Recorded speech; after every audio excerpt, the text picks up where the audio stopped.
دیو جن نبی علیہ الصلوۃ والسلام مبارک چکلا د معراج پشپا باندې جبرائیل امین جنتونو جهنم کې داسې وګرځو د جنت کې چې کوم دي غریبانان ډیر زیات او په جهنم کې زنانه ډیر زیات وي غریبانان خلق او سړی نارینه دا په جنت کې سیوا او په جهنم کې زنانه ډیر سیوا وي نبی علیہ الصلوۃ والسلام ته صحابه یا رسول الله داولي چې کوم دي دا د خاون نافرمانی کې داغي د وجه نه الله چې کوم دي دوی چرته بوته جهنم ته د خاون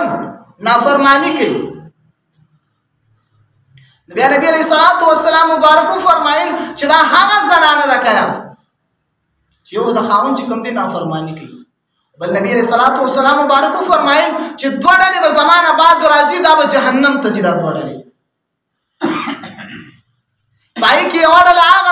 هغه زنانه به وی کنه چې هغه چې کوم دي نره کپڑے نره لباس چولی بدن به کې ښکاری لباس به وی خو بربند به وي دین دا مراد چې نری لباس په چولی